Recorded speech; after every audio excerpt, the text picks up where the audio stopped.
ఏం చెప్పినా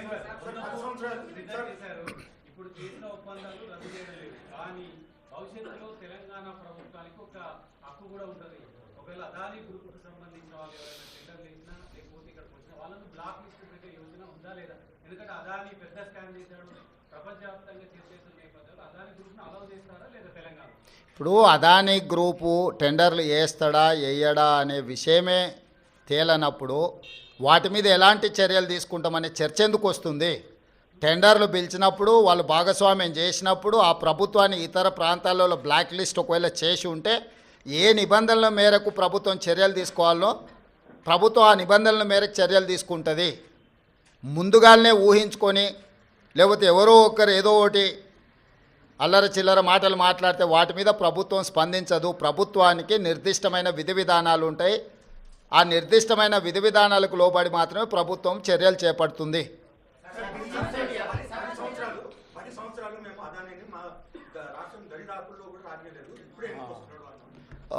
ఆ లిస్టు కాగితం ఇక్కడ తీసుకో, ఎన్ని ఇటు ఇప్పుడు నోరు తెరిస్తే అబద్ధాలు మాట్లాడడం,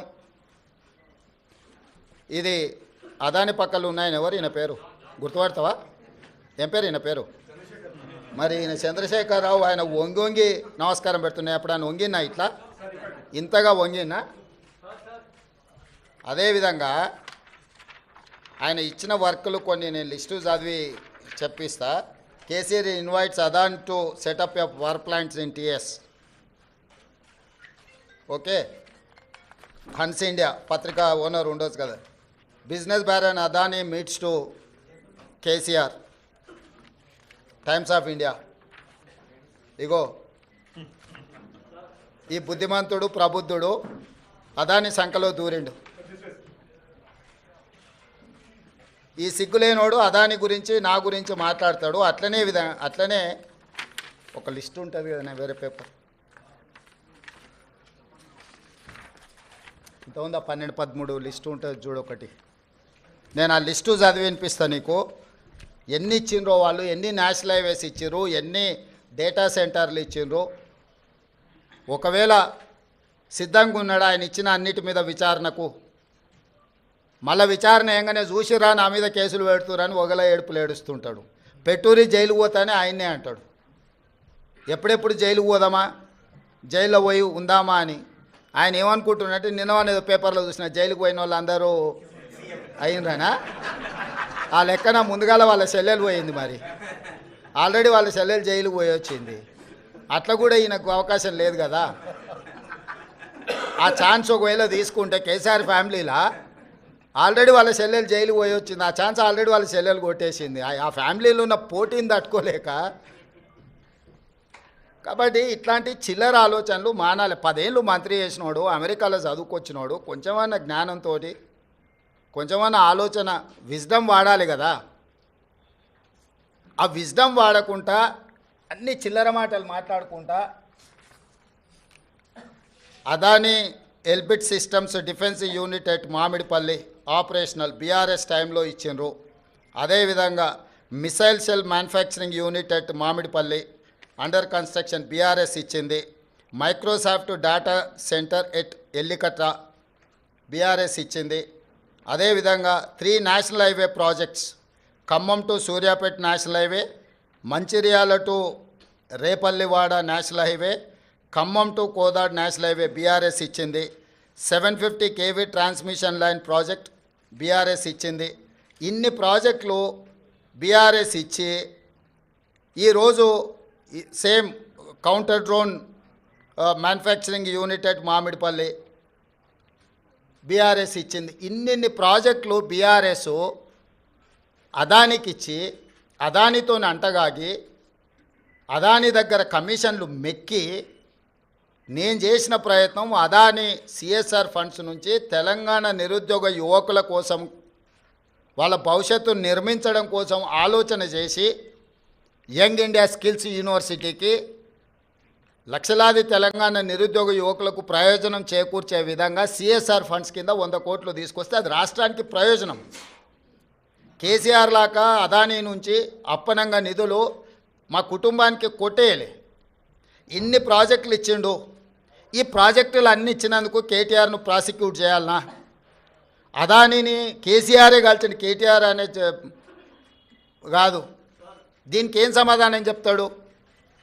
సో ఏది పడితే అది మాట్లాడితే చెల్లుద్ది. ఎన్ని చిల్లర మాటలైనా మాట్లాడతాం. మాకు అధికారం కోల్పోతే మేము సహనం కోల్పోయినామని 2023లో అధికారం కోల్పోయారు.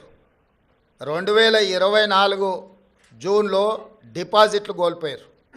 ఇప్పుడు మెదడు కూడా కోల్పోయారు టీఆర్ఎస్ వాళ్ళు. సో మెదడు కోల్పోయిన మాటలు మాట్లాడితే దానికి ఇంకా మనం ఏం సమాధానం చెప్తాం? రాహుల్, నువ్వు మాట్లాడు, నువ్వన్నా చెప్పాలి కదా కొంచెం అప్పుడప్పుడు.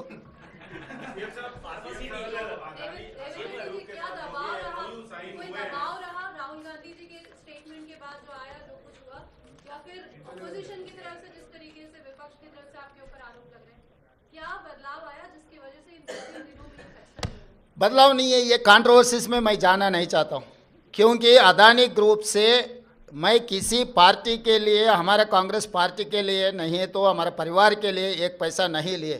जो तेलंगाना राज्य सरकार ने जो कदम उठाया निरुद्योग युवता के लिए, यंग इंडिया स्किल्स यूनिवर्सिटी, क्योंकि लाखों के युवता आज without any skill they are not getting any employment. So I wanted to teach my students skill. उसी के लिए CSR corporate social responsibility funds हम अदानी से 100 crore in principle we have taken a letter. अभी तक एक पैसा भी हमारे तेलंगाना सरकार के खाता में नहीं आया. तो इसीलिए ये कंट्रोवर्सी में बगल के राज्य में कुछ करप्शन, बगल के देश में कुछ करप्शन, ये सब करप्शन के बारे में जब चर्चा हो रहे थे तब तेलंगाना के चर्चा मुझे अच्छा नहीं लगा, क्योंकि हम नियत से सरकार चला रहे, नियत से चलाने के लिए हम लोग कोशिश कर रहा है. तो तेलंगाना राज्य के बारे में कोई भी कुछ गलत फहमी से कुछ गलत कहा तो हमारे लिए ठीक नहीं है, क्योंकि कुछ कम 3 लाख करोड़ रुपए बजट है तेलंगाना राज्य के. तो उसमें 100 करोड़ रुपए के लिए हम लोग इतना अलिगेशंस फेस करने का ज़रूरत नहीं है. मैं और मेरे कैबिनेट मिनिस्टर हम लोग ये सोचे कंट्रोवर्सी में हम जाना क्यों. तो कंट्रोवर्सी से दूर रहने के लिए हमारे राज्य सरकार ने ये निर्णय लिया हुआ है. हमारे ऊपर कोई किसी ने दबावट करने वाले नहीं है, किसी ने दबावट किए तो हम लोग सुनने वाले भी नहीं है. मेरे डेफिनेटली नुकसान है, मगर कंट्रोवर्सी से ज़्यादा नुकसान नहीं है. तेलंगाना राज्य के जितना कंट्रोवर्सी में जा रहा है वो सबसे ज़्यादा नुकसान है.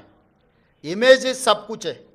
तो हम हमारे इमेज खराब होने के लिए हम एक पैसे का भी हम लोग मौका देने के लिए तैयार नहीं है तेलंगाना राज्य सरकार ने. इसीलिए हम 100 करोड़ रुपए बदली नहीं करने के लिए हम खत लिखा हुआ है अदानी ग्रुप के लिए.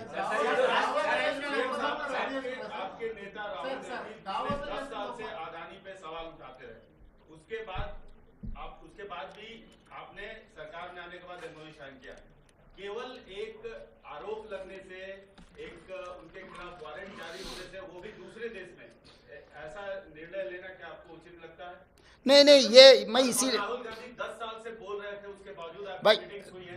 10 साल से जो मोदी जी ने out of the way Mumbai airport के लिए बारे में प्रस्ताव किया था राहुल जी ने, और बाकी के पब्लिक सेक्टर यूनिट जैसा मोदी जी ने अदानी जी को दिया हुआ है उसके खिलाफ है. लेवल प्लेइंग फील्ड इक्वल दे तो कोई अदानी, अंबानी या टाटा, बिरला किसी के लिए कांग्रेस पार्टी खिलाफ नहीं है. Out of the way without any rule and regulation किसी के लिए बेनिफिट हो रहा है तो हर किसी को हम खिलाफ हमारा आवाज़ उठाएंगे. हमारे नेता लोकसभा के नेतृत्व में, उनके नेतृत्व में लोकसभा में भी आगे हम लोग ये मुद्दा उठाने वाले हैं कि जो अगेंस्ट रूल जो कुछ भी होता है उसके खिलाफ है. कोई किसी इन्वेस्टमेंट के लिए नहीं तो किसी फर्म के लिए, किसी कॉरपोरेट कंपनी के खिलाफ नहीं है हम लोग, क्योंकि हम लोग 50 साल के ऊपर हम सरकार चलाए, हम लोग लिबरलाइजेशन पॉलिसी लाए, हम लोग MNC इन्वेस्टमेंट लाए इस देश में. तो हम लोग इन्वेस्टमेंट्स के खिलाफ नहीं है. जो रूल के खिलाफ जो कार्रवाई चल रहा है, रूल के खिलाफ जो इन्वेस्टमेंट दे रहा है, जो सरकार के प्रॉपर्टीज पल्ली बटानी जैसा दे रहा है, ऐसे मुफ्त में जो दे रहा है, उसके लिए खिलाफ है राहुल गांधी और कांग्रेस पार्टी. तो जब मेरा नेता जो आवाज़ उठाएंगे, मेरे नेता के साथ चलने का जिम्मेदारी मेरा है। इसीलिए मेरा नेता जो बात उठा रहा है, बार बार मेरे नेता राहुल गांधी जी ने जो कह रहा है, उनके साथ में कदम कदम चलाने का मेरी जिम्मेदारी है।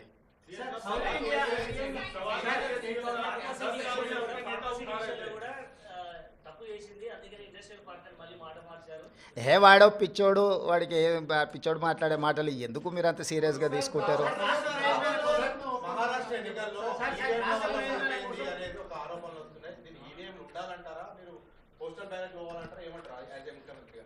నేను ముఖ్యమంత్రి కాదు, కాంగ్రెస్ పార్టీ విధానమే ఈవీఎం కాదు, బ్యాలెట్ మీద ఎన్నికలకు పోవాలని కాంగ్రెస్ పార్టీ విధానము. కాంగ్రెస్ పార్టీ కార్యకర్త నుంచి ఏఐసిసి అధ్యక్షుడు వరకు ఈ దేశంలో జరిగే ఎన్నికలు బ్యాలెట్ పేపర్ ద్వారా జరగాలనేది మా పార్టీ విధానము.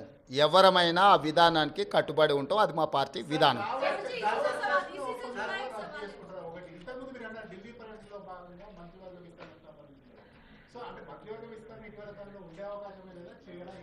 ఇప్పుడు నువ్వేమేం శాఖలు ఇచ్చినావు, ఎవరికి ఇచ్చినావు ఫస్ట్ అది చెప్పు.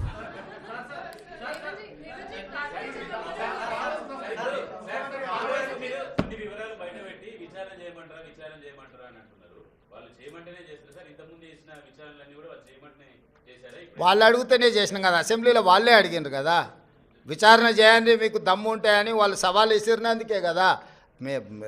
సాగునీటి పారుదల దాంట్లో వాళ్ళే సవాల్ విసిరినరు, దీంట్లో వాళ్ళే సవాల్ విసిరినరు, విద్యుత్ దాంట్లో. ఇప్పుడు కూడా మిగతా దాంట్లో కూడా నన్ను పోలీస్ స్టేషన్లో పెట్టమని ఆయన్నే అడుగుతున్నాడు. సో ప్రతిపక్షానికి ఇవ్వాల్సిన గౌరవం మేము ఇవ్వాలి కదా, అడిగినప్పుడు చేయకపోతే బాగుండదు కదా.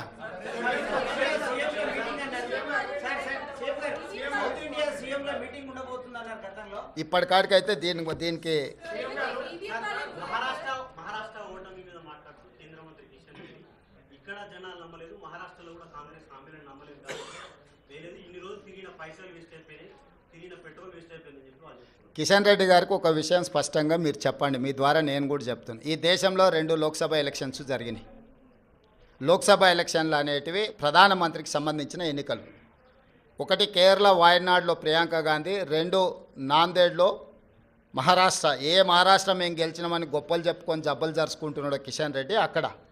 ఈ 2 పార్లమెంట్లల్లో నరేంద్ర మోడీని ఓడించి అక్కడి ప్రజలు రాహుల్ గాంధీ నాయకత్వాన్ని, మల్లికార్జున్ ఖర్గే నాయకత్వాన్ని బలపరిచినరు. మహారాష్ట్రలో రాష్ట్ర ప్రభుత్వానికి సంబంధించిన ఓటు మహాయుతికి వేసిండ్రు, కేంద్ర ప్రభుత్వానికి సంబంధించిన ఓటు రాహుల్ గాంధీకి వేసారు. అన్ని అసెంబ్లీలు ఓడిపోయినా నాందేడ్ పార్లమెంట్లో రవీంద్ర చౌహాన్ కాంగ్రెస్ పార్టీ గెలిచింది. దీన్ని బట్టి నరేంద్ర మోడీ నాయకత్వాన్ని, ఆ మంత్రివర్గంలో పనిచేస్తున్న కిషన్ రెడ్డిని చీదరించుకున్నారు, చీకొట్టిరు మహారాష్ట్ర ప్రజలు. కేరళలో రాహుల్ గాంధీ గారికి వచ్చిన మెజారిటీ కంటే ప్రియాంక గాంధీ గారికి ఎక్కువ మెజారిటీ వచ్చింది. ఓటింగ్ పర్సంటేజ్ రాహుల్ గాంధీ గారు పోటీ చేసినప్పుడు 75%, ప్రియాంక గాంధీ గారు పోటీ చేసినప్పుడు 65%. రాహుల్ గాంధీ గారికి 3,64,000 మెజారిటీ వస్తే ప్రియాంక గాంధీ గారికి 4,10,000 మెజారిటీ వచ్చింది. అంటే మోడీ నాయకత్వాన్ని కేరళ తిరస్కరించడమే కాకుండా మహారాష్ట్రలో అద్భుతమైన విజయం సాధించినని గొప్పలు చెప్పుకుంటున్న బీజేపీని పార్లమెంటులో, నాందేడ్ పార్లమెంట్లో ఎక్కడైతే ఉత్తమ్ కుమార్ రెడ్డి గారు ఇన్ఛార్జిగా వ్యవహరించారో ఆ సీటు కాంగ్రెస్ పార్టీ గెలిచింది. ఈ మాత్రం ఇంగిత జ్ఞానం కూడా బీజేపీ నాయకులకు, ముఖ్యంగా కిషన్ రెడ్డి గారికి లేకపోవడం, అలాంటి ఇంగిత జ్ఞానం లేని వ్యక్తిని కేంద్ర మంత్రిగా చేయడం అనేది మన దురదృష్టం. కాబట్టి కేంద్రము రాష్ట్రము 2 వేరు. రాష్ట్రానికి సంబంధించిన తీర్పు ప్రజలు ఒక రకంగా ఇచ్చారు, కేంద్రానికి సంబంధించిన తీర్పు ఇంకొక రకంగా ఇచ్చారు. కర్ణాటకలో 3 అసెంబ్లీ ఎన్నికలు జరిగితే 3 బీజేపీ అత్తా లేదు పత్తా లేదు, కాంగ్రెస్ పార్టీ గెలిచింది. వెస్ట్ బెంగాల్లో 6 అసెంబ్లీలు జరిగితే ఒక్క సీట్లో కూడా నాకు తెలిసినంతవరకు బీజేపీకి డిపాజిట్ కూడా రాలేదు, ప్రతిపక్ష పార్టీలు గెలిచినాయి. ఈ రకంగా దేశంలో ఏ కొనను చూసినా మోడీ నాయకత్వాన్ని తిరస్కరించిన విషయాన్ని కప్పిపుచ్చుకోవడానికి మహారాష్ట్రలో మీ ప్రభుత్వం ఉంది, మీ ప్రభుత్వం ఏర్పడ్డది. జార్ఖండ్లో మా ప్రభుత్వం ఉంది, మా ప్రభుత్వం ఏర్పడ్డది. మహారాష్ట్రలో మీకు కొన్ని సీట్లు పెరిగినాయి, జార్ఖండ్లో మాకు కొన్ని సీట్లు పెరిగినాయి. ఇందులో ఏంది గొప్ప, ఏంది వాళ్ళు సాధించింది? ఎందుకు సంబరాలు చేసుకుంటారో నాకైతే అర్థం కాలే.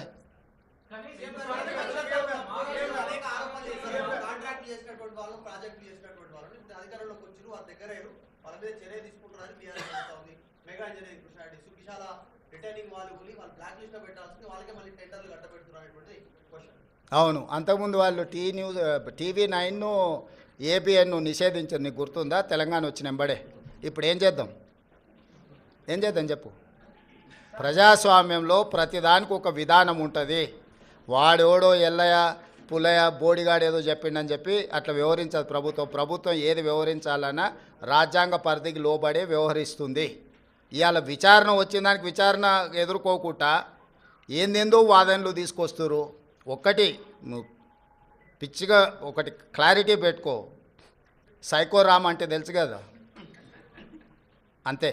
ఇక ఆయన పరిస్థితి ఆయనకే అర్థం కావట్లేదు. ఆయన పక్కలో ఉన్న వాళ్ళే పక్కకు వచ్చి ఫోన్ చేస్తారు, అన్న ఇటు పిచ్చిలేసినట్టుంది ఏందేందో మాట్లాడుతుండు. కాబట్టి ఇప్పటి నుంచి సైకో రామ్ అని ఫిక్స్ అయిపో. Thank you.